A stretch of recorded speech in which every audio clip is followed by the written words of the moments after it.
Without a doubt, I owe my life to these two men and their bravery. Those guys came in when they had to know it was a losing battle. There was nobody else left to back them up. If they'd not come in, I would not have survived. That was Warrant Officer Mike Durant. My name's Kevin, and this is History Goon.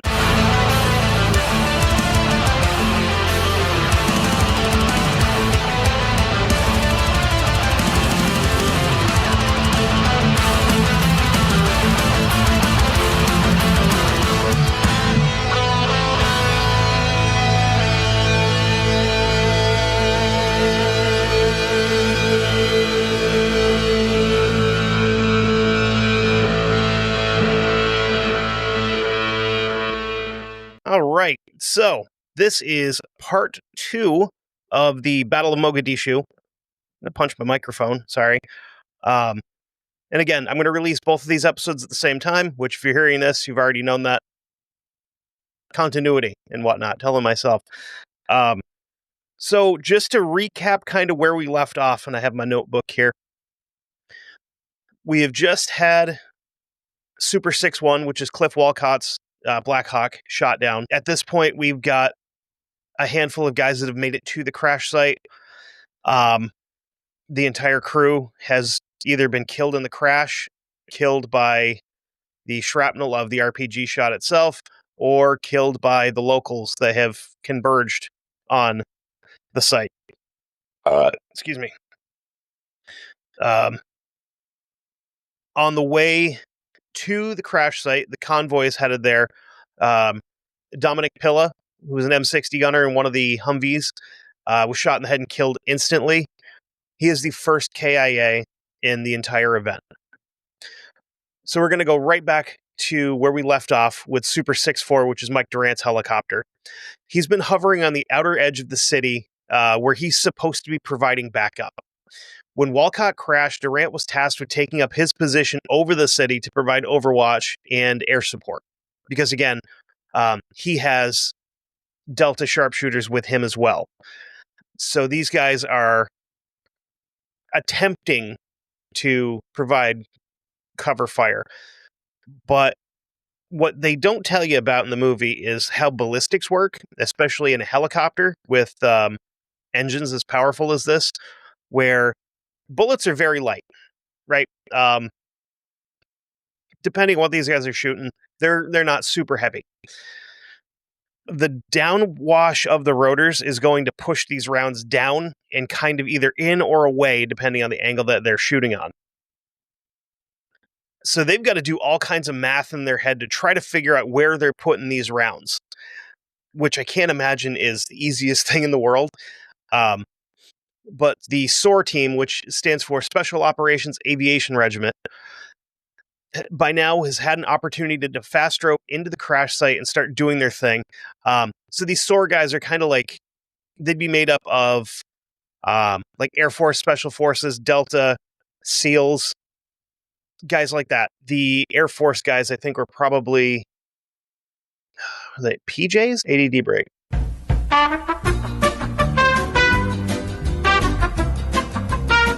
So we all kind of know what Navy SEALs do. The Air Force guys that are in this unit here are most likely PJs, which are parajumpers, which are basically Air Force Special Forces paramedics. These guys are badass. They are, everybody involved in this is. So they fast roped down to the crash site, and unfortunately, they really can't do much.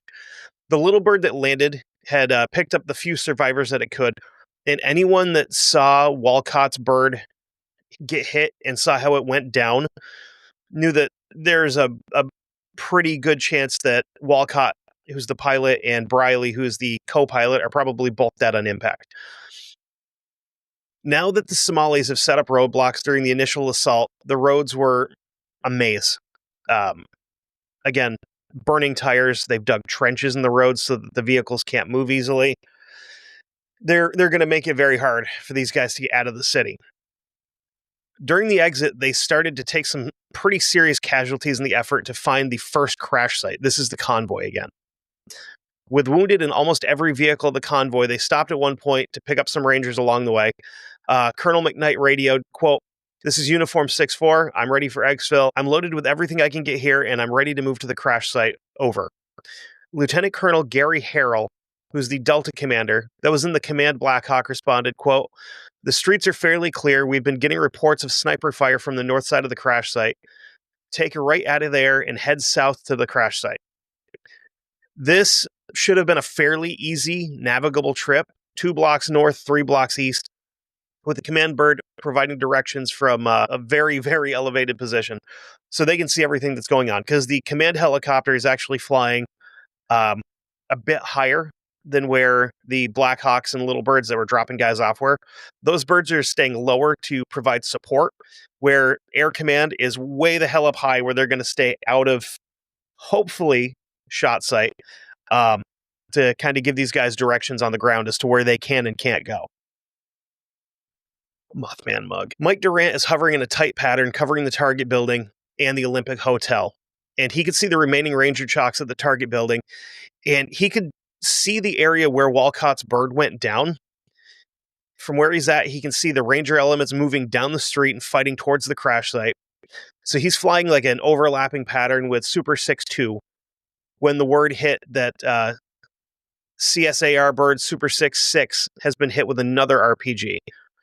Luckily for Super 6-6, this is kind of a glancing blow. They hit it on a weird angle, and it just kind of ricocheted off. The Blackhawk had dropped the CSAR team, which, hold on here, I gotta pull back up so I can remember what they were. The CSAR team is the Combat Search and Rescue Team. So they had dropped this Combat Search and Rescue Team, and he was getting back into his Overwatch position when the RPG hit. The first Blackhawk that got shot down a few weeks ago was considered a, quote, lucky shot. And that's mostly because RPGs are more for, like, ground fighting. They're not a guided missile. It's just kind of a, directional. You fire it and it goes that away, and it hits whatever is that away. And unlike what you see in video games where they go like 100 yards and then just explode if they don't hit anything, these things go like 900 yards or something like that before they kind of like start to lose trajectory and dip. The idea of firing one into the air is a pretty dangerous prospect, considering the backblast of firing one can actually kill somebody that's passing behind it when it's fired. Seen a lot of combat footage from places like Syria and over in that neck of the woods.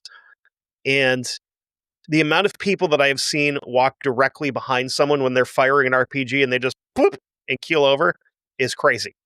Because there's so much heat and pressure that you walk by and it basically concusses you to death. You just kind of kick over. Pretty not smart thing to do. So we look at an RPG. Basically just a tube, right? With a hole in the end where you slide the rocket down in, take the, like lock the collar in, take the cap off the end of the grenade. The back end is a big bell. That's where the backblast comes out. It's all the pressure. So if you take that RPG and you tip it down so that the cone where the backblast is aiming at the ground, it can still potentially kill the operator of the RPG because the backblast could, hit them sort of on an angle. So it's not a safe thing to do to decide to just chuck one of these things into the air. And then again, you're firing this thing into the air at a helicopter, which is going to make you a giant target because these birds are only about 1,000 feet off the ground. And the trail and all the dust and stuff pretty much screams, hey, look, that guy over there just fired an RPG, and makes you a giant target. With the big GE engine roaring above his head and the near constant chatter, Durant couldn't tell if he was being shot at as well.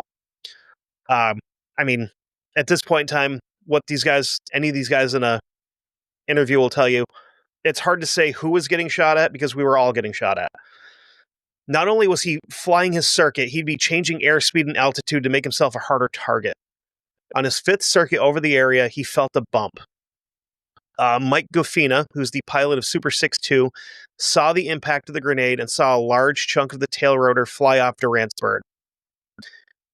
Durant radios to him, 6-4, are you okay? Durant responded, he's cool as a cucumber. Everything's fine. Nothing seems out of the ordinary at this point. All of his instruments were reading good. Nobody on board's hurt. We're cool. Air Command saw the hit and told Durant to head back home and put the bird down safely. The Blackhawk could run for quite a while after losing as much oil as it had from the gearbox. These things are engineered to be basically bulletproof. Like, yes, like in a vehicle, if you lose oil pressure, you're screwed, right? These are built different. Like, yeah, you've lost a bunch of oil.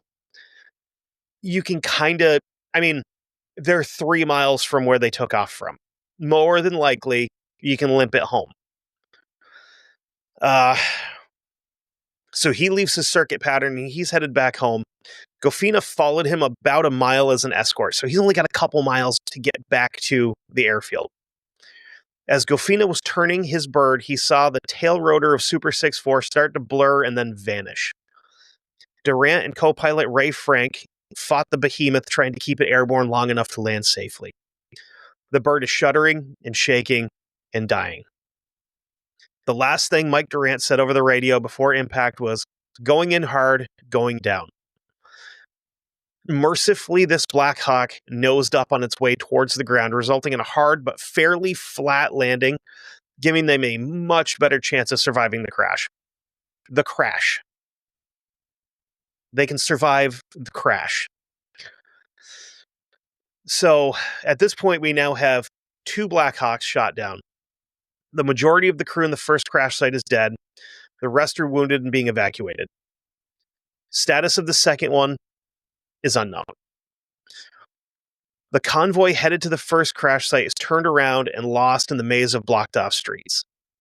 Under regular circumstances, the convoy would have just kind of plowed through the roadblocks and made their way to the crash sites. Unfortunately, this is a situation where having too much information kind of caused some issues. You've got the command bird keeping eyes on the ground, and they're seeing a group of like 20 to 60 Somalis following the convoy on adjacent streets. And the guys in the convoy were saying every time we would pass a break in buildings, we were getting shot. We were getting hit. Air Command would try to reroute the convoy away from the roadblocks that had been set up, but that would require that the convoy stop from time to time so that the helicopter could get a kind of a clearer view through the smoke. The thing is here, like, about 1,000 feet above the command helicopter was a Navy Orion spy plane that's got monitors and cameras that could capture the entire scene. That part's great. That's good because, more information's better. What isn't is the Navy plane had no direct contact with the convoy or the command bird. Everything they're conveying has to go back to JOC, which is Joint Operations Command. Has to go back to Joint Operations Command, then to the commander of the bird, and then to the convoy. And we're looking at like a 3 to 5 second delay in all of this, which when you're driving and someone says, "Hey, take a left onto, in this case, like Hallwadig Road," and you look up and you're like, "Oh, I'm 100 yards past it because I didn't get told in time." It'd be like your GPS, like, take exit 1 when you're on exit 3. So by the time the convoy is getting told where to turn, they're already passing intersections. This is the point where the convoy gets word about Super 6-4 being shot down.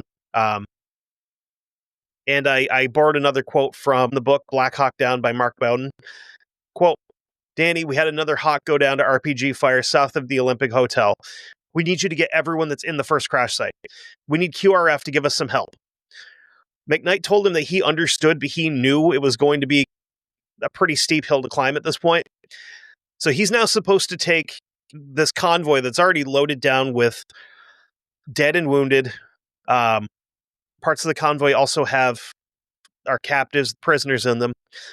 He's supposed to take this and then go pick up more large, heavily armed and armored men, and then get to the second crash site. Delta operator Matt Ryerson was in the truck with the prisoners, and he's getting concerned because the driver of his truck has no clue where the convoy is going. Standard operating procedure was that commands would be sent from vehicle to vehicle so that everyone knew where they're headed. Ryerson gets really concerned when the lead Humvee driver was stopped after each intersection, which is effectively trapping the rest of the convoy out in the open.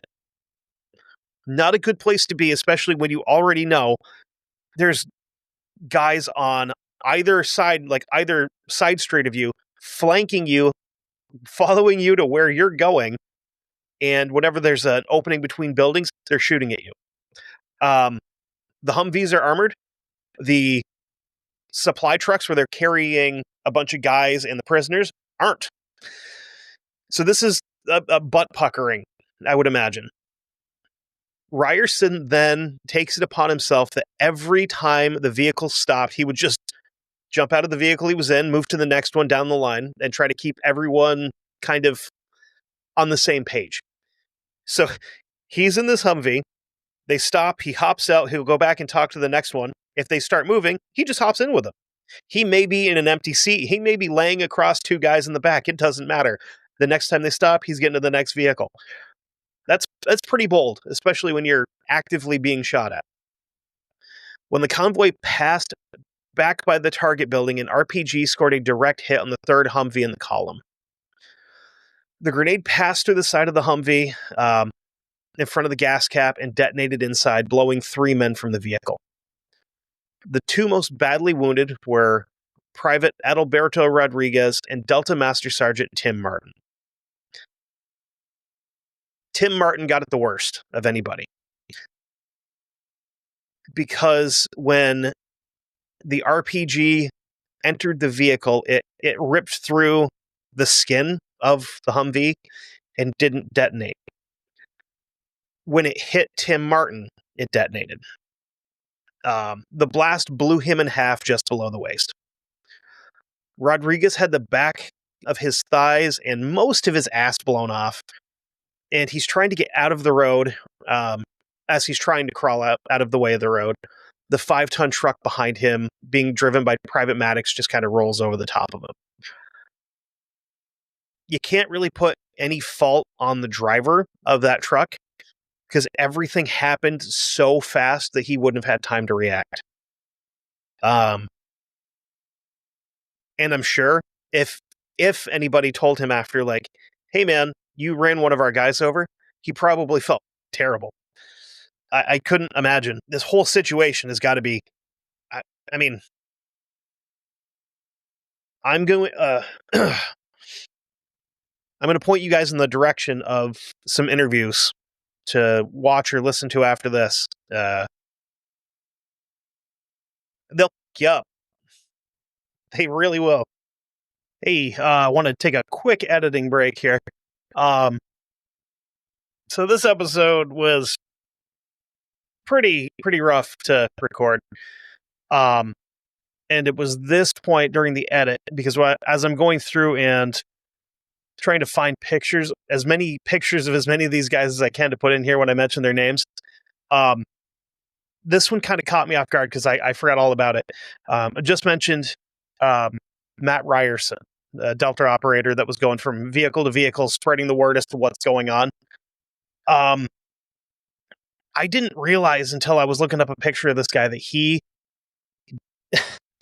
was killed 3 days after this happened in a mortar attack.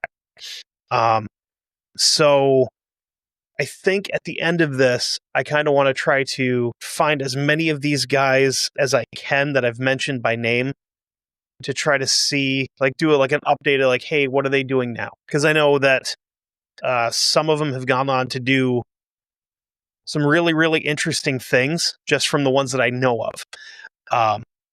So I wanted to try to do that here. Well, this isn't towards the end, unfortunately. It's, oh boy, it's just going to get worse here for a bit. But I want to try to pay respect to the guys that are still around from this. Just to say, hey, what are they doing now? Like I said, I didn't even realize that he was killed 3 days after this and something not even related to the event that we're talking about. But just wanted to hop in here and do a quick little thing. Okay, love you, bye. So with all of this going on, the convoy obviously has to stop. Rangers and Delta operators pour from every vehicle in the convoy, and they start firing at anything that's moving. During the fight, Sergeant Casey Joyce was shot in the back. So, if you watch the movie, you're going to see a guy make a comment like before they go off, like, "Hey, why don't you put a back plate in? Oh, I don't plan on getting shot in the back." That's one of the embellishments for the movie, because the Rangers' chest rigs that they were wearing didn't have space for back plates, so they didn't have an option to put a plate in the back, an armor plate. They have the chest plate, which sits. They're usually about yay wide. They'll sit like right about between your nips, and they protect all of the important things in your chest, like your heart, your lungs, your spine from the front. They'll like come down to like, they come down to like above your belly button. So they're not really big plates, but they're not designed to protect the entire front of you. They're designed to protect the important squishy bits inside up top. So he's shot in the back. The round hit him directly in the heart and killed him instantly. The only thing that stopped the round from coming out the front was it hit the inside of his front plate. Which, like, I don't know if I warned you guys. This episode is going to be kind of rough to listen to. But Clay Othick, who is one of the 50 cal gunners, got hit as well. Lorenzo Ruiz took up his position and was almost immediately shot as well. Ruiz is now slumped under the 50 cal in a way that Dave Ritchie, who would be the next in line to get onto the 50, can't really take up to position.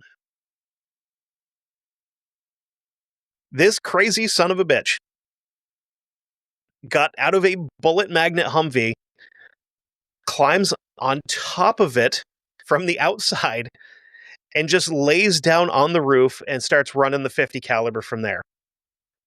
And then the vehicle starts moving. So we're now moving back down the streets of Mogadishu while he is laying on the roof of a Humvee, firing a 50 cal. No, thank you. Ruiz's wounds are pretty gnarly. He was hit under the right arm, and the medic couldn't find an exit wound. At this point, McKnight is about ready to call it a day. He radios the control bird saying, Convoy at this point in time is going to do more harm than good. We're full of dead and wounded, plus the vehicles are damaged. It's getting hard for us to move. The convoy is then ordered home. They have a handful of wounded, 8 dead on board. So they hit the K4 and they head back to base. The emergency convoy is leaving the base and headed back into the city. But from what Gofina could see from his position in his Blackhawk, they wouldn't get to Durant's site in time. There's hordes of Somalis converging on the crash site. The 2 crew chiefs on his Blackhawk are firing into the crowd. And there's a couple of little birds doing strafing passes on the crowd as well. In addition to the crew chiefs on the Blackhawk, 3 were Delta operators. We have Brad Hollings, Gary Gordon, and Randy Shiger. The Delta guys appear providing sniper fire, but it wasn't really all that effective. Again, shooting from a moving helicopter, plus having to take into account the downwash, it's not easy shots. You're basically just chucking lead and hoping it hits something important. The Delta guys told Gofina that they would be much more useful on the ground. Gofina radios into command, and he asks to insert them, and he's told that there's really no point, because we don't know if anybody's even alive in that helicopter.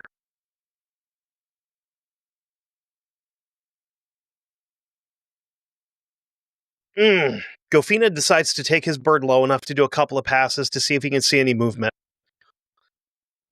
On one of the passes, he sees Mike Durant pushing up on a piece of a roof that had collapsed onto his legs. His co-pilot, Yacoin, saw that Ray Frank was still moving around on the ground, and there was movement from the back of the wreckage, which led them to believe that Bill Cleveland, Tommy Field, or possibly both have also survived the crash. Gofina's pretty fired up at this point in time. He's like, hey, we've got movement on the ground. He calls the command bird Alpha 5-1. He goes, we definitely have survivors. Gofina was basically told to hold his position so he could see what the gunners could do from the air. The snipers are doing the best they could to like target those that are on the ground. Anybody that they see with an RPG tube is like auto-targeted. But the problem here is you'd pop a dude that had an RPG. He'd hit the ground, and the RPG would come back up because somebody else has immediately picked it up. They kept being told, rescue's imminent. One of the little bird pilots that's flying over and strafing tells the command bird, you don't understand what's going on. We need people on the ground now, or we're going to lose this crash site. Yukon radios, quote, things are getting bad. Both convoys are taking fire, and it doesn't look like they're going to make it in time. Mike and I have ideaed a field 25 to 50 yards away from where they're down. Oh, this part's going to suck. From behind the co-pilot Yukon, Shigart and Gordon are preparing weapons and gear. They want to get into the fight, no matter what. They are essentially prepared to tell the command bird, suck dicks, we're going in to get these guys out. After some consideration, Harrell and Matthews and the command bird radioed back, quote, put him in. One of the guys on Super 6-2 said Gordy just gave him a big smile and a thumbs up. From here, we kind of have to break away from the situation that we're in. So from here, we have to break from the main frame of the storyline to focus on a couple of guys that I just mentioned.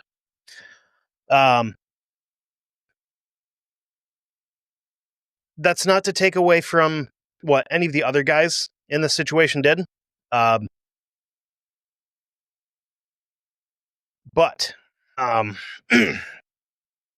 what Gary Gordon and Randy Shigart are about to do puts them on a completely different path from everybody else. Gary Gordon was born August 30th in 1960 in Lincoln, Maine, which is a small town of about 5,000 people on the eastern half of the state. So if you look at it on a map, it's kind of like, it's one of those places where the way I wrote it out was, it's just down the road from the middle of nowhere. There's probably people in Maine that have never heard of Lincoln, Maine. His mother said that he was constantly doodling as a kid, quote, anything military related, which is probably due to the fact that he grew up during the Vietnam War era, and he was seeing it on TV pretty much every night on the news. While he was in high school, he was a Boy Scout and he played football at the at Matanacook Academy. I probably butchered that. Maine and New Hampshire have a lot of Native American named things, and I can't pronounce any of them. While he was in high school, he met his future wife, Carmen. He joined the military right out of school, and after joining the Army, he and Carmen got married, and they would end up having 2 kids, Ian and Brittany. And from what I could find, this may not be fully accurate, but I was going off of what I could find through like military records. He was first stationed at Fort Devens, Massachusetts, where he trained as a combat engineer with the 2nd Battalion, 10th Special Forces Group as a ranger. He then joined the 1st Special Forces Operation Detachment Delta, who are the Delta guys we've been talking about, where he would be assigned as a sniper. So this dude being from like the middle of butt-ass nowhere in Maine, I'm sure he was probably a really good shooter from a very young age. Most people, when they think New England, it's all, coastline, lobster rolls, and like old money people on the coast. What you don't realize is most of that is just like Massachusetts and Connecticut and Rhode Island. We sometimes, as a New Englander, we sometimes forget that Rhode Island is part of New England because it's like that big. And yeah, I mean, my home state of Vermont is a weird mix of hippies and rednecks living together in somewhat harmony. But there's a lot of people out in this area that just grew up basically shooting rifles from the time they could walk. He took part in Operation Just Cause in 1989, which is the invasion of Panama to capture Manuel Noriega. And there's another guy. I mean, I should probably do that at some point because that's a weird story, especially how they got him to come out, because they just blasted Slayer and the sound of dead rabbits, which is kind of crazy. Like, hey, how are we going to get this guy to come out? I got it. Raining blood and the sound of people killing rabbits. But there's another guy that took part in that as well that I am definitely going to be covering, because if you look at the guy, you'd go, oh, why are you talking about an accountant? I'm not talking about an accountant. I'm talking about one of the baddest sons of bitches that's ever been in Delta. So the next big event that he would take place in after Operation Just Cause is where we're at now. Randy Shigart. He's born August 13th, 1958 in Lincoln, Nebraska.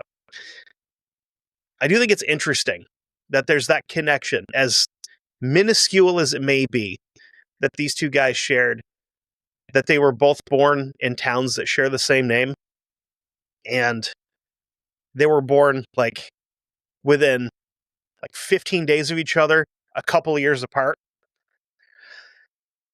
I'm not real big on coincidences. I think if you want to look at like the grand scheme of things, these two guys were supposed to meet and they were supposed to fight together. Take that as, how you want. That's fine. So after Randy's father left the Air Force, they moved from Nebraska to Newville, Pennsylvania. Again, kind of another middle of nowhere place. Not all that far from Harrisburg. He joined the Army in 1976, and by 1978, he's part of the 2nd Ranger Battalion, 75th Regiment in Fort Lewis, Washington, which Fort Lewis is kind of a hub for like the Rangers. I don't know if that's their main stationing point, but most of the guys that I've listened to interviews from, like that were Rangers during like Global War on Terror, they all have stories about being in Fort Lewis. Now he would end up going to the Army Reserve in 1980. And by 1983, he's back to active duty in Special Forces School, where he would be assigned to Delta and transfer to Fort Bragg, North Carolina. So with him, I couldn't really find any other things that he had done. But again, Delta doesn't really openly talk about the things that they're doing. So now we got to get into it. Ah, son of a bitch. Okay. Gofina brought the bird down to about 5 feet off the ground, and after some backslaps and exchanges of good luck, Shigart and Gordon jumped out. So another fallacy from the movie. In the movie, these guys dropped like on top of Mike Durant's down helicopter, basically. In reality, they're like 50 yards away in a field, and they have to fight their way to the crash site. So once they're on the ground, they're slightly disoriented from all the dust and flying debris. Mike Gofina notices that these guys are disoriented, so he drops back down and points them in the correct direction as to where to go. As the bird rises back into the air, the crew chief started throwing smoke grenades to offer him some cover. In the meantime, during the whole period of waiting for help here, Durant is passing out and waking up a few times. At one point in time, he came to and he noticed that Ray Frank, who's his co-pilot, was pretty badly hurt. And that Mike also realizes, I've got a broken leg. This is bad. Mike had this thing when he was flying where he would take off his wedding ring and put it on his watch band because he didn't want it like getting caught on a rivet or on the instrument panel or anything like that. I don't know if you've ever seen videos of guys wearing or pictures or anything like that of guys wearing wedding rings and they get them caught on stuff and it degloves your finger. He didn't really want that. That doesn't sound like fun. In a later interview, he would say he didn't understand why, but he took his watch off and threw it on the dashboard of the helicopter. He then proceeded to get out his weapon in the cockpit, which is an HK MP5K, which are a shorter model of the MP5. These were actually, if I remember correctly, see if I can find it. I believe there was a picture in the book, and if there is, I will make sure I put it in. Yeah, it's not in the book. I must have seen the picture elsewhere. But these helicopters actually had like molded spots to put these weapons in for the pilots, so that they're not just like rattling around like you hop in your truck and just toss your pistol in the cup holder and drive to the store. They don't really want that happening. So Durant at this point knows things are extremely bad. And he didn't know the condition of the rest of his crew. He didn't really know his own condition. And all he can do at this point is prepare himself to fight and hope for rescue. So he's sitting there ready to fight. Gordon and Shigart arrive on the scene with their weapons that they had to do an Overwatch with, which would consist of Gary Gordon's heavily customized Car-15. Gordon's particular weapon is a Car-15 with an Aimpoint M5000 optic mounted up on the carry handle, a 12.5-inch barrel with an Allen Engineering suppressor. It's pretty sick. I've seen a lot of guys, like a lot of gun tuber guys. I think Administrative Results did one as well, where they cloned the Gordon Car-15, and they are so cool looking. Shigart's M14, on the other hand, is a little tougher to kind of pin down exactly what it is.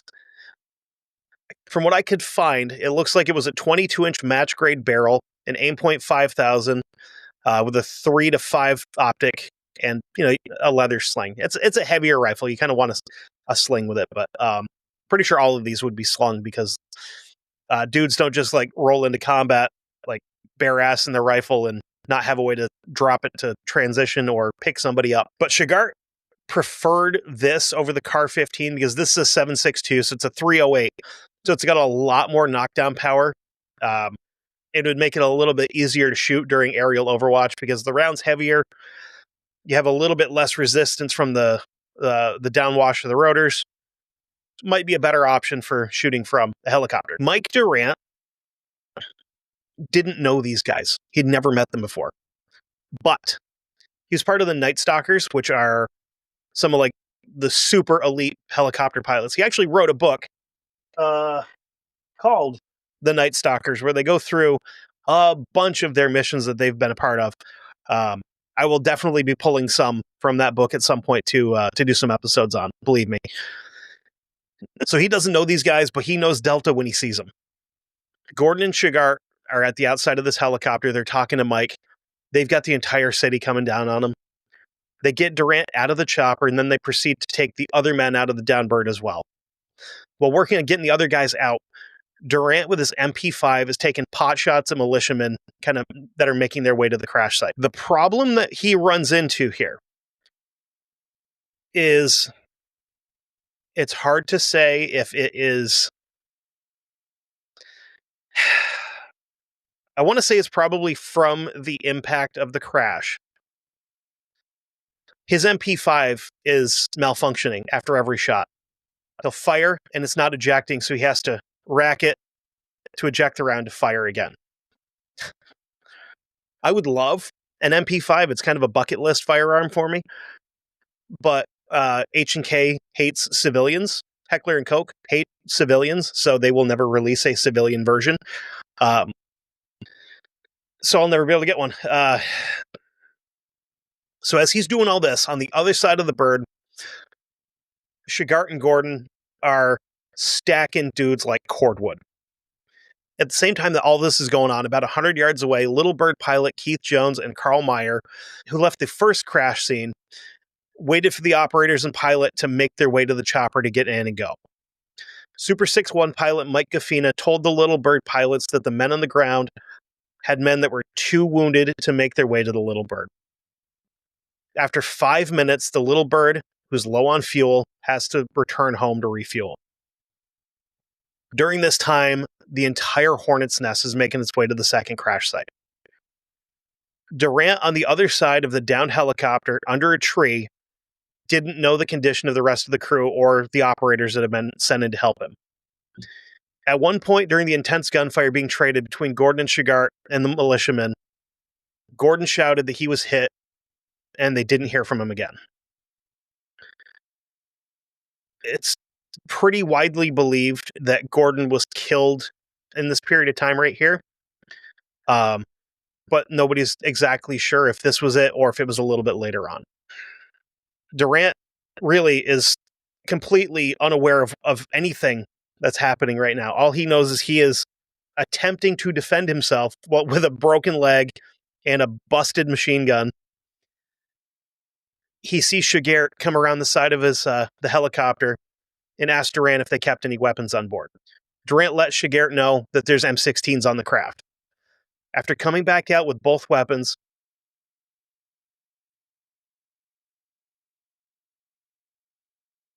after coming back out of the helicopter with a fresh M16, Shigert handed Durant Gary Gordon's Car 15.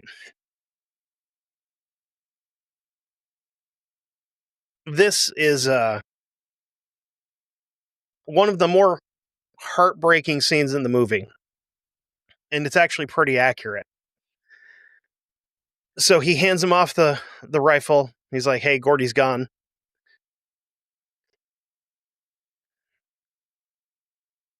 He hands him Gordon's Car 15. He says, hey, Gordy's gone. I'm going back out. Before he goes back out, he gets the support frequency on the radio and calls into headquarters and is like, hey, we need help right now.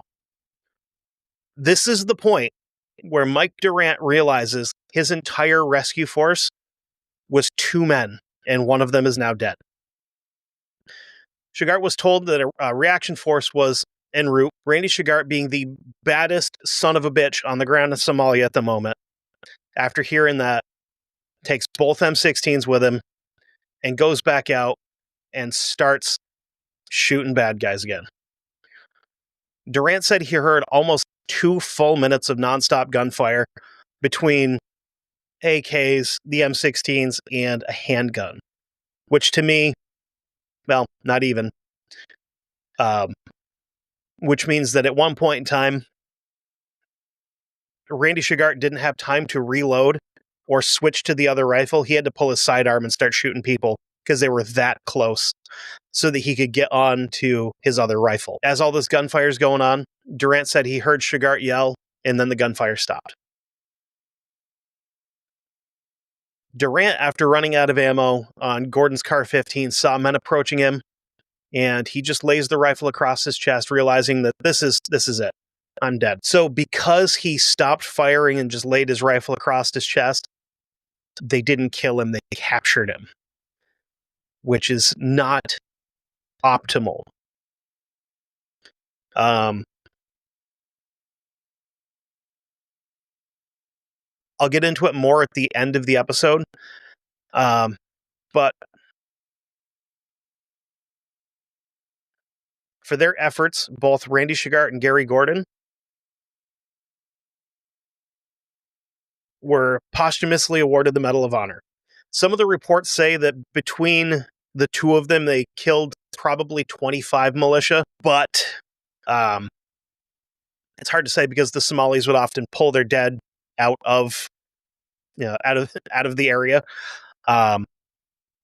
When they did final counts and stuff, they only found 25 bodies around the second crash site. So they probably killed double to triple that. All right. As the sun started to go down, Gofina kept flying a circuit above the second crash site. He banked right and turned and felt a huge collision. He was deafened by the RPG impact, and all of the screens on his instrument panel in the cockpit went dead. They were airborne, but going down quickly. He aimed for an alleyway where he thought he could kind of land safely, but at damn near the last second, the bird just comes back to life.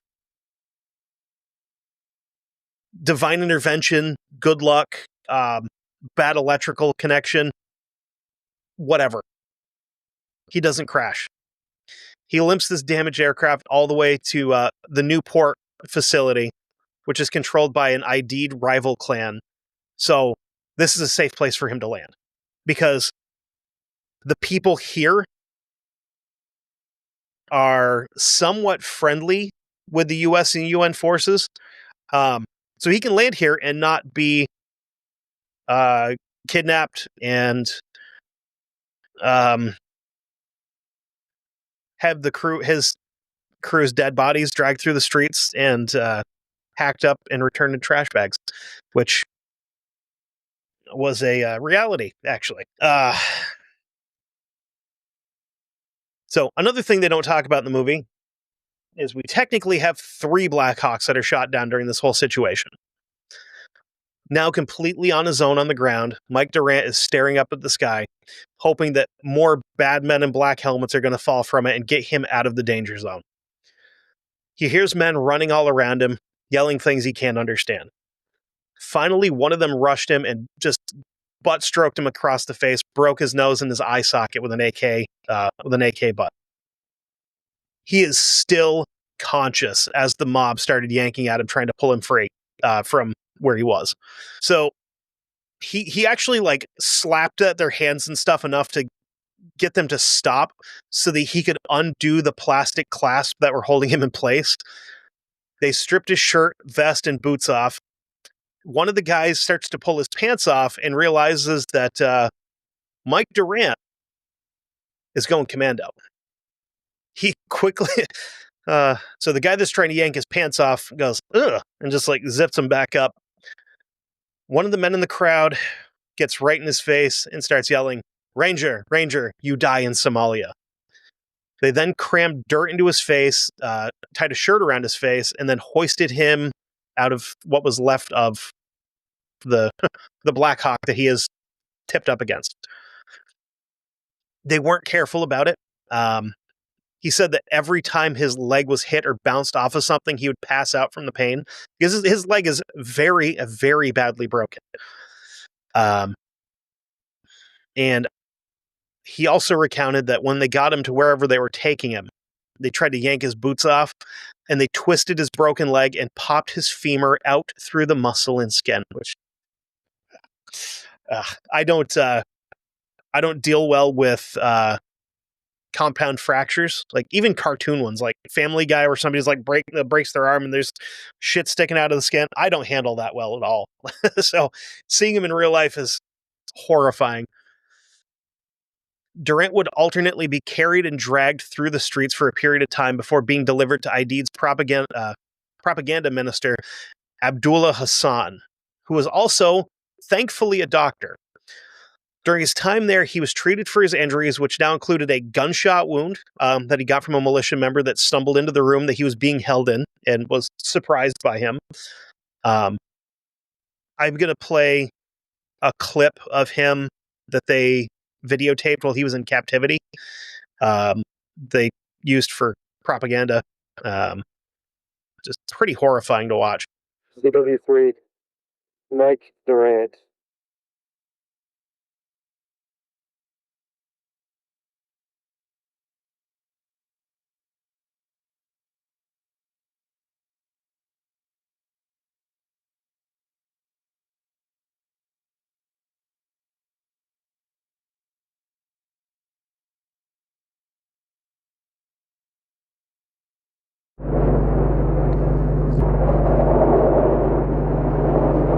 Innocent people being killed is not good.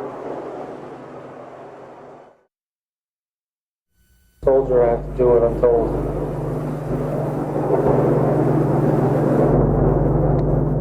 From what he said, he wasn't actually treated badly. He was fed and allowed to have his Bible with him. At some points, one of the Somalis would come in while he was reading his Bible, and he would sit with him and he would read his Quran. He would be released 11 days after he was captured, after members of the Red Cross met with his captors. Other than him, they also released a Nigerian soldier that they are not 100% sure when he was captured. All they know is he was captured before this entire incident took place. So he very well could have been just a random, street patrol guy that was out doing like the weapons inspections or whatever that they just snatched. They really don't know when they picked that guy up. Mike Durant would make a full recovery at Landstuhl Regional Medical Center in Germany and rejoin the 160th SOAR. By the time he retired in 2001, he had clocked more than 3,700 flight hours, and almost 1,500 of those were done in the dark with night vision goggles, which is super impressive. That's kind of where the nickname Night Stalkers came from, is these were the guys that were flying night missions where you can't see anything.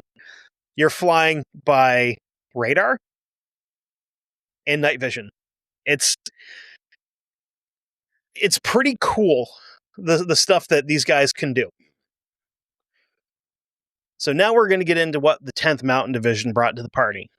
The 10th Mountain Division that was in country was the 214, and they were the acting quick reaction force. They were asked to go to the airfield just in case Task Force Ranger needed them for any kind of backup of any sort. Between the time they got the call to go to the airfield for backup and the time that they would actually get there, parameters changed and they were sent into the city because they were needed then. The two commanders of 10th Mountain went into the operations center and spoke with General Garrison and Lieutenant Colonel Van Arsdale. They're briefed on what is taking place and told, hey, this is the route that you have to take to get into the city. So they get into the back of the 2.5-ton trucks. A lot of these trucks are loaded down with sandbags and plywood. This is to offer a little bit of protection to the guys in the back. The route that was planned was to take the most direct route to the crash site, and by the time they rolled out, it had turned into multiple crash sites. So these guys have been briefed between the two helicopters going down. The convoy was led by Captain Whetstone. Everything was kind of going fine for them for the most part until they hit the K4 circle. This is when all hell breaks loose for them. They're being hit with RPGs, being shot at with small arms. And when they get to the circle, it was the same time that Stucker was coming back. So these ships pass in the night. You have Stucker's crew going back with Blackburn and a bunch of other wounded, and the 10th Mountain guys headed into the city. They keep going, and they'd be hit again and again and again. They get hit pretty hard at National Street, which had been blocked off by crushed cars and tires. They would have to turn onto National Street for the most direct route. But due to the blockage, they kept driving until they came to the milk factory, which is where they couldn't go any further because the road is completely blocked. There's not even anywhere to turn around on the street. The road is blocked by a line of vehicles 3 deep, destroyed vehicles, 3 vehicles deep, and then a wall of tires and other random stuff, and it's all on fire. So not a great option. The decision was made to turn around and go back. This would mean that they would have to go all the way back through everything they just passed. So in the process of getting lost and turned around and shot up, they have to go back to the airfield. They get back to the airfield right around dusk, and the trucks just barely made it there. And by just barely made it there, I mean all the windows are shot out and all the tires are completely flat. Right here, the seriousness of the whole situation is starting to really sink in on the 10th Mountain. They know that the Rangers in Delta were in really deep trouble and that the only ones that could get them out were them. They've got to regroup and reorganize. They had to get the wounded off the trucks, reload ammo, get water. They also have to get an update on the situation. So here the idea of having some kind of armor with them comes up. By that I mean an armored vehicle. They would have been able to get some of the U.S. armored vehicles that are in the area, but the Secretary of Defense denied the request. Because those are expensive, and we don't want to lose one. Stupid. Yeah, no, we got a bunch of guys getting shot and killed, but we can't really afford to lose an APC. Colonel David went back into the Tactical Operations Command to speak with Brigadier General Guile and Major General Garrison about the situation, to see if they had any updates. He's told that they're going to go to the port facility to meet up with a Malaysian armored unit and a Pakistani tank unit. Cool. They came up with a plan to see if the Malaysians would remove their infantry from the APCs so that 10th Mountain could just have their guys go in and take them. So this part's going to be a little stressful because they have to try to figure out how to operate these vehicles that they're not familiar with. And they also have to try to figure out how to communicate with the Malaysians and the Pakistanis. Malaysians and Pakistanis don't speak the same language. And I'm assuming none of these dudes in 10th Mountain spoke Pakistani or Malaysian. some of the guys didn't like the fact that they're going into a hot zone of vehicles that are they're painted white, which in the dark is going to make them stick out like a sore thumb. And right here, it's pretty important to mention that the QRF is made up of not just the 10th Mountain guys. There's also an even split of about 15 each, Rangers and Delta with them. So we've got 10th Mountain guys who can fight that are going into transport, and we've got trigger pullers with them as well. So the initial plan is to have the Pakistani tanks take the lead into the city so that, I mean, there's not a lot of roadblocks that are going to stop a tank. They might slow it down, but there's not a lot that are going to completely stop it. The Pakistani tank commander calls back to say, hey, this is what we want to do. And his command told him there's no way in hell that you guys are taking the lead. That plan is scratched, and this would mean that the Malaysian APCs would now be taking the lead. We also have a little bit of a mission change here.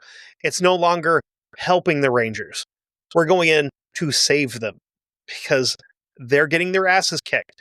The Rangers and Delta can fight like nobody's business. But when you're outnumbered like 30-1, there's only so much you can do. As soon as they got to National Street, hell breaks loose again. Bullets flying from every direction. These guys are getting hit from all over the place. They're also taking RPG fire. The APCs are getting hit with rockets, and the men inside them are being tossed around from the impact. Just as they got to the turn that they were supposed to make, the front two APCs get hit by RPGs. And it's at this point in time that they realize they cannot go north or straight because the roads are completely blocked. So they have to head back south. This is when Captain Marowich, I believe is how we pronounce that name, he realizes what's going on and prevents the rest of the convoy from going south. Now the two lead APCs are all on their own, and one of them gets hit by another RPG. So they call a full halt. Guys get out and set up a protective perimeter around the APCs. The rest of the convoy still at the intersection is at a crossroads because the 10th Mountain guys want the Pakistanis to go over the blockade. However, the Pakistanis don't want to take the risk. This would lead the 10th Mountain guys to dismount the APCs and go ahead on foot. When they get to the Olympic Hotel, the road is blocked by burning cars and tires. So at this point, we kind of have to mention who's going where. So the guys of Alpha Company have to actually open up these roadblocks so that the APCs and tanks can get through. So they have to hand remove all this stuff, which, like we saw last episode with the Pakistani group that got ambushed, if you have to remove this stuff by hand, you are going to get shot a bunch. So they clear the first obstacle enough so that they could get everybody moving forward. And they're kind of leapfrogging each other up the street, taking fire the entire time. They got to the road just before the hotel, and they got held up by a large amount of gunfire coming from the buildings all around them. So here we have a machine gun unit go down and another one take their place. And all of this is going on while these guys are being directed on which way to go from the command bird. They begin clearing house by house after they were able to get past the hotel, which you want to talk nerve-wracking. I could only imagine going into any number of these houses, not knowing how many of or who is in here that wants to shoot you. And you're just like, I guess we got to go in. So the only way they're able to get past the hotel is when a Humvee rolls up with a Mark 19, which is a belt-fed 40-millimeter grenade launcher, shows up and it just cuts loose, and it turns this section of the hotel into rubble. By this point, the rubble has been moved enough that the APCs can get through. But the lead APC driver is given commands by his higher-ups not to go anywhere. And this causes a little bit of an issue. So as all this is going on, Alpha Company is making their way to Crash Site 1. As they're getting closer, they're just being super careful that they are not going to be hit by friendly fire, because the guys that have been on the ground for this entire time are a little bit wired. Lieutenant Lee Van Arsdale led himself and his radio guy ahead to meet up with Scott Miller, who is the Ranger Task Force commander. After meeting with Miller, he went back to link up with Captain Marowich, and he also meets with Captain Steele, who is another guy that's in command on the ground. This is when Van Arsdale speaks up and says, "Hey, I'm in charge." And these guys are like, "Sure, yeah." I think at this point in time, they're probably so just done with everything that they don't want to argue. They're like, "Yeah, go for it, man. I don't care." They then move forward with the tanks and the APCs to begin the process of loading the wounded onto the APCs. And this is not an easy thing to do, because the road that they're traveling down is really narrow. Most of the streets in Mogadishu are not necessarily, I mean, they're designed for cars. They're not designed for like APCs and tanks, which, spoiler alert, are a little bit wider than cars. So as they're doing this, Alpha Company is having a really hard time getting Walcott out of Super 6-1. They essentially had to bring what almost looks like a concrete saw with them to try to cut the cockpit open to get him out, because they are not going to leave anybody here if they can afford to, because they've seen what happens if guys get left behind. So this saw is having a huge issue trying to cut through the metal. So they begin to ram the side of the helicopter, trying to crack it open. Meanwhile, at Crash Site 2, things are not any better. When they arrived, one of the APCs pulled up beside the helicopter and two more behind it. Once it stopped, the front APC was hit with an RPG and then immediately gunfire after that. That was one of their big tactics that the Somalis would use, is they would hit a vehicle with an RPG, and as soon as there was impact, open up with everything else that you've got on it. So again, we have to get everybody out, create a perimeter to kind of secure the area to try to keep this thing from getting destroyed so that we can get everybody out. Once the site is secure, they begin removing all the sensitive material from the helicopter. They also start shouting out names of guys that are aboard the helicopter to try to see if they're still there. And when they get no answer, they have to start following blood trails. They're hoping that they're going to find somebody, holed up somewhere in a shanty that's dragged themselves away from the crash. But after 20 minutes of nonstop searching, they stopped because they didn't find a single body. Which means Crash Site 2, Mike Walcott has been captured. His co-pilot, Frank, is dead and has been removed. The two crew chiefs are dead and gone.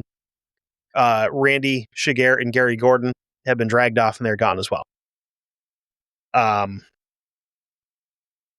This is not good. So we're going to hop back to the other two APCs that went a different direction by themselves. They'd stopped not too far after going south, and they're getting beat up just like everybody else. So not only are these guys still trying to keep moving, they're also trying to figure out where the hell the rest of the APCs went. Lieutenant Hollis took his radio guy, who's a machine gunner and an interpreter, back up the hill to try to figure out where everybody's at. And this is when they found out that they were all alone, which has got to be awful. The radio guy heard over the radio that their platoon was missing and presumed dead. So this is when Lieutenant Hollis gets on the radio after he's presumed dead, and he's like, "Oh no, we're just in a lot of trouble and we need help." The colonel told him to calm down and they would get someone out there to help him as soon as they could. So these guys are in deep trouble. They're starting to get light on ammo. They've got a lot of casualties piling up. And just when things are looking the worst, this is when the little birds come back in. And they rocket the bejesus out of the buildings where these guys are getting shot at from. The command sergeant major asked the APC commander, Major Aziz, if they could borrow a vehicle to kind of go after their guys. Aziz went up the chain of command on his side. The first time he got told, no, we're not sending anything out there. Aziz asked a second time, and the answer is still no. So now the command sergeant major and Aziz are both getting annoyed because Aziz's battalion commander is not grasping the situation. Neither one of these commanders want to leave their men down there where they're going to get killed. This is when Aziz makes a choice to completely disregard his orders and go in after his men and to try to help these Americans out, which that's admirable. He's probably going to get in trouble for it, for, disobeying a direct order, but to also say, no, I'm not going to let anybody else die on my watch. That's admirable. That's a tough choice to make. Matter of fact, for his choice to completely disregard this order, he would later be awarded with the Pangila Gabarini for gallantry in the face of the enemy. I'm assuming that's a Pakistani medal of some sort. I had to find that out because I'm curious. Oh, okay. So back from the ADD break, I was completely wrong. And may have been a little prejudice in me to go, oh, Aziz, he's Pakistani. Nope. Turns out this Aziz fella was Malaysian. And the medal that he got is Malaysia's second highest gallantry award, coming in second to the Grand Knight of Valor, which, that's pretty cool. This guy had some balls, and he was awarded for it.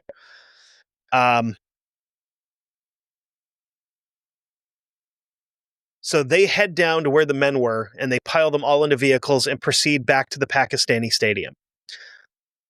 So we're going to jump back to Crash Site 1, where at this point it's just about daylight, and these guys need to get out of the city. Before Lieutenant Colonel David gave the command for his guys to move out, he got on the comms with the Task Force Ranger HQ to make sure that all of the bodies had been accounted for from that crash site. They'd all been accounted for, so the order was given for them to move out. Lieutenant Colonel Hollis decided that the best course of action for moving out was to put the QRF, the 10th Mountain, the QRF, the 10th Mountain, Malaysian, Pakistani guys in the very front, and then the Delta and Ranger guys in the rear. And this is when, if you watch the movie, this part is what they refer to as the Mogadishu Mile. They took the same route back that they took into the city. Unlike the movie, where these guys just kind of ran down the middle of the road and everybody was fine, they're having to move from building to building, taking cover. They're getting shot at. They're having to return fire. There was, I believe it was the Tom Satterley interview with Sean Ryan, which if you listen to this, I'm going to tell you right now, if you listen to these episodes and you want like more detail from someone who was actually there, the Tom Satterley interview on the Sean Ryan show is required listening. I believe it's like 3 or 4 parts, but he says right at the very beginning, I am never doing another interview about this. And, as long as I'm around, I'm done talking about it. So you need to listen to it because it's directly from a guy that was there, not some dickhead with an internet connection and a microphone.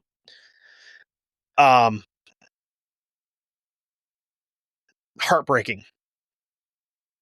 It's a heartbreaking interview. Very hard to listen to a lot of parts of it.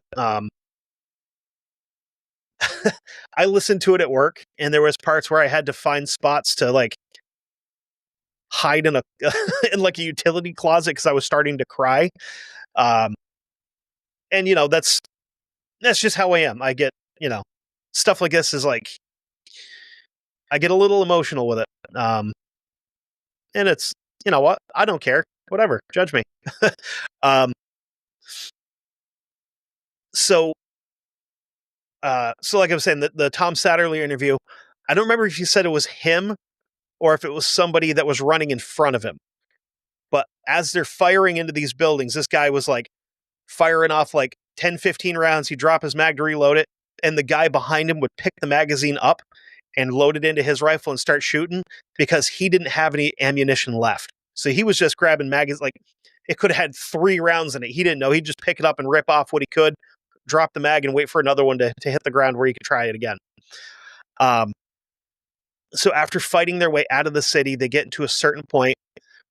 They pile into and on top of the APCs and get the rest of the way back out. That's the Mogadishu mile started. Running and gunning. I was out of ammo again. I remember people were dropping mags and reloading their mags, and I'd pick up a mag off the ground and knock the dirt out of it and stick it in. I'd 3 rounds, in there, and I'd grab another mag. It was that bad. Yeah, for me anyway. Guys are dropping mags with 3, and I'm like, all right, well, you're not as bad off as I am because I have 0 mags with 0 bullets. And I remember finally making it back to all of the vehicles and all the tanks, and it was weird that the tanks were just shooting into the city. These armored vehicles were just rocking 50s into the city and Mark 19s and launching grenades in God knows what direction, what they saw. It was a sight to see. I remember looking up at one of the Packy drivers, and I was like, smacked him on the head, and he looked at me. I'm like, thank you, and just looked back like he was terrified. They would all kind of regroup back at the Pakistani stadium, kind of like in the movie. And that's kind of where the story ends on my side of it. There is a lot of resources out there. I would highly recommend I can't remember the name of the documentary on Amazon. Give me a second here. So if you go on Amazon, there is a documentary called Blackhawk Down, The Untold Story. If you go on Netflix, there is Surviving Blackhawk Down, which I would also highly recommend. The movie is pretty accurate. There's some people whose names got changed for one reason or another. There's some people that are in the movie that weren't actually real people that, again, were just a substitute in for somebody else. And it is a fantastic movie. The cast alone is insane of how many people you're going to see. Like, you see these guys and you go, oh, wait a minute. That's Tom Hardy. Like, what the hell? It's very good. And again, the book, Black Hawk Down by Mark Bowden, incredible. If you don't have time to read it, it's definitely worth an Audible credit. I know a lot of you guys out there, dorks like me, that are like, I'm going to listen to audiobooks all day. It's fine. The Sean Ryan episode where he interviews Tom Satterley, I'm going to put a quote in here, not a quote, but a clip in here from there. You have also stated in previous interviews that American soldiers' body parts began showing up at the base gate in trash bags. Let's start with the trash bags. What hurts me the most about the trash bags probably happened a couple years ago. Talking to one of the spouses whose body parts were in that trash bag. And she can't use trash bags. She just can't use trash bags anymore to think of that. I don't know what the delivery was for. I don't know if it was to give them back, and that's just the only way to do it after they hack them apart. I mean, that's sad when that's how you identify people, is in body parts in trash bags delivered to your front gate. I think the body parts were from probably part Gary Gordon and Randy Shugart and maybe one of the crew chiefs. This is one of those situations where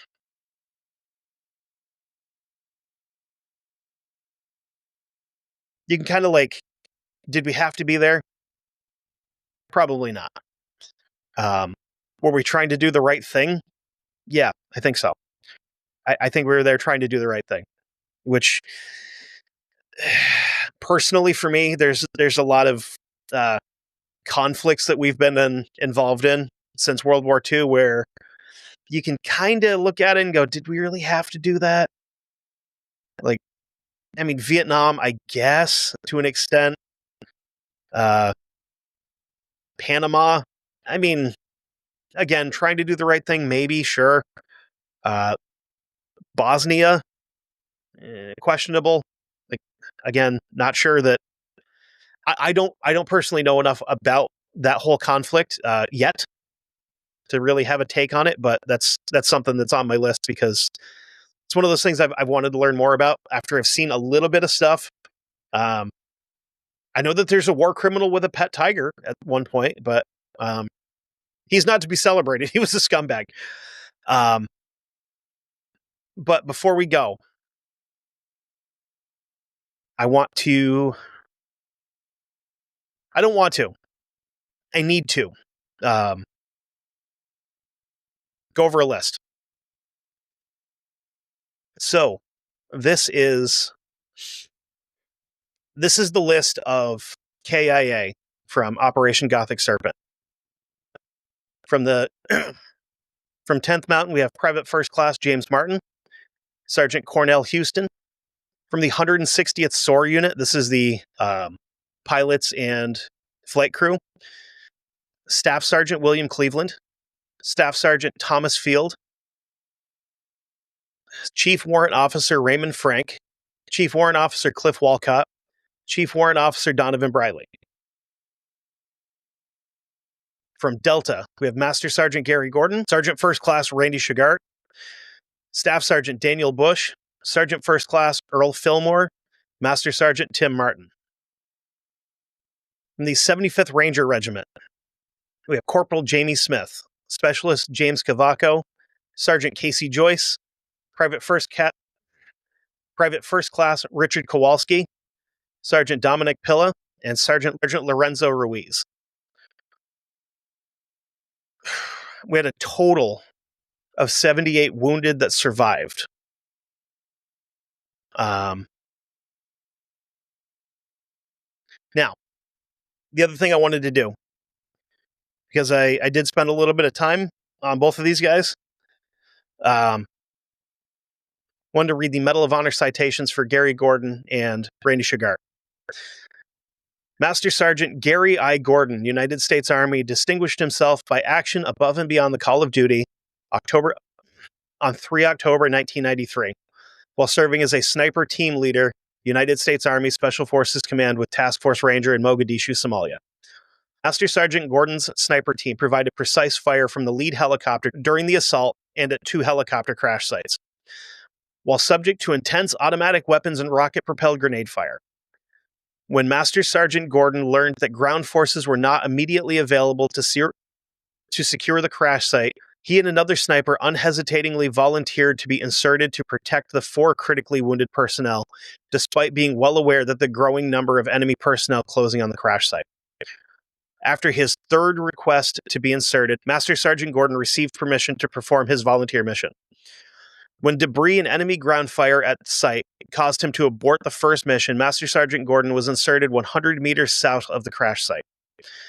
Equipped with only his sniper rifle and pistol, Master Sergeant Gordon and his fellow sniper, while under intense small arms fire from the enemy, fought their way through a dense maze of shanties and shacks to reach the critically injured crew members. Master Sergeant Gordon immediately pulled the pilot and other crew members from the aircraft, established a perimeter which placed him and his fellow sniper in the most vulnerable position.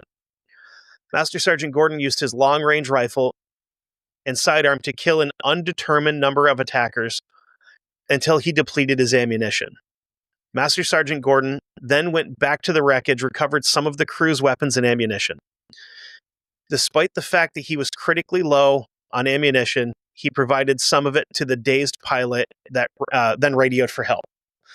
Master Sergeant Gordon continued to travel the perimeter, protecting the downed crew.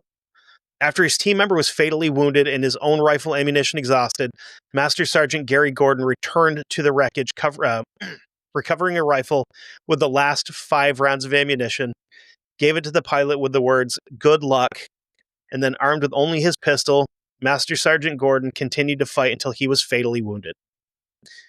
His actions saved the pilot's life. Master Sergeant Gordon's extraordinary heroism and devotion to duty were in keeping with the highest standards of military service and reflect great credit on him, his unit, and the United States Army. So, here's the citation for Randy Shugart. Sergeant First Class Randall D. Shugart, United States Army, distinguished himself by actions above and beyond the call of duty on 3 October 1993 when serving as a sniper team member, United States Army Special Operations Command with Task Force Ranger in Mogadishu, Somalia.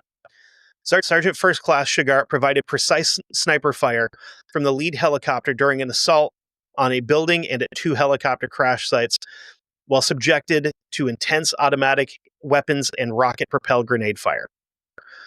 While providing critical suppressive fire at the second crash site, Sergeant First Class Shigart and his team leader learned that ground forces were not immediately available to secure the site. Sergeant First Class Shigart and his team leader unhesitatingly volunteered to be inserted to protect the 4 critically wounded personnel, despite being well aware of the growing number of enemy personnel closing in on the site. After their third request to be inserted, Sergeant First Class Shigart and his team leader received permission to perform the volunteer mission. They have to call it a volunteer mission on both of these, because they can't say that these guys were ordered to go down in, because I think Gordon and Shigart both knew that if they went down here to do this, they're probably going to die. And the Army is not going to give orders to go on a suicide mission. And also, these guys did volunteer to do this, and that's why they're making it such a big deal, is that they weren't ordered to go in and do this. They wanted to go in and do this to try to help their guys on the ground. When debris and enemy ground fires at the site caused them to abort the first attempt, Sergeant First Class Shigart and his team leader were inserted 100 meters south of the crash site. Equipped with only his sniper rifle and a pistol, Sergeant First Class Shigart and his team leader, while under intense small arms fire from the enemy, fought their way through a dense maze of shanties and shacks to reach the critically injured crew members. Sergeant First Class Shigart pulled the pilot and other crew members from the aircraft, established a perimeter which placed him and his fellow sniper in the most vulnerable position. Sergeant First Class Shigart used his long-range rifle and sidearm to kill an undetermined number of attackers while protecting the downed crew.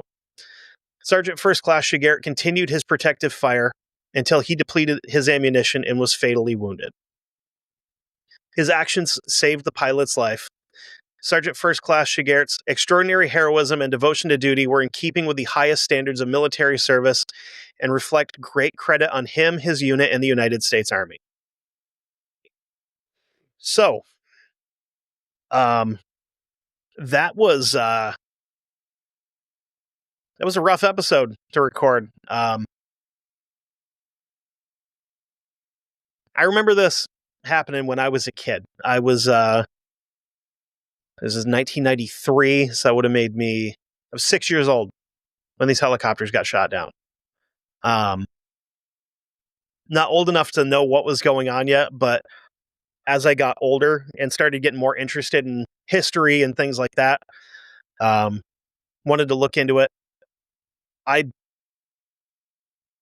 bought a copy.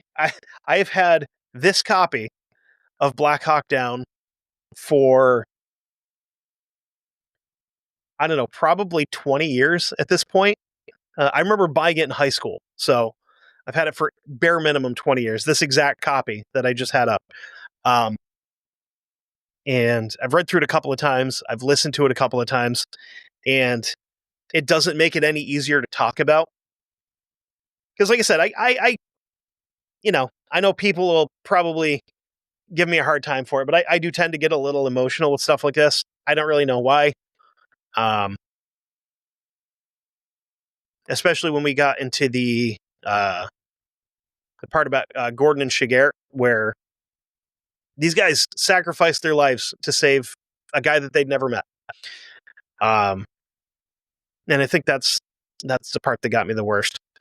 And the fact that we were there trying to do the right thing, trying to feed these people and trying to make sure that they're not going to starve to death because leadership in their country cared more about themselves and making money and having control than if people were actually being taken care of.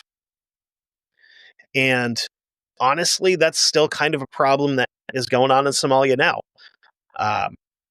Except now, instead of like groups of warlords, it's pirates and stuff like that. Still not a great place to be. I don't imagine. But with that being said, next week we're going to do something a little bit lighter than this because I don't want to keep doing heavy duty topics like that all in a row. And also, I've got another another real big episode coming out here in a few weeks. So I'm going to take it easy for a couple weeks and just do some lighthearted, fun stuff. If you enjoyed this episode, you can go over to Patreon, patreon.com/1159media. $5 a month to get you early access to all the shows there. If you think what I'm doing is worth a tip for me personally, I have a Ko-Fi. It's ko-fi.com/historygoonpod. You can throw me a tip there if you want. If you don't want to, that's fine too. I'm not going to beg for it. What I will beg for is that you tell other people about the show. You rate, review, and subscribe wherever you can. Head on over to YouTube, History Goon Pod on YouTube. All of my video stuff goes up there. So if you're not on Patreon and you don't like Spotify, but you still want video, because I do try to do some interesting stuff with the videos and try to make it more engaging for like the audience that does video. Because yeah, you can sit and listen to me. That's fine. If you're going to watch it, I try to keep you at least interested with like little like pictures that'll pop up and stuff like that. But yeah, subscribe there too as well. That'd be awesome. So until next week, we're all going to die someday. So go out and do some goon shit and leave a mark on the world. Just like all these guys did. Thanks.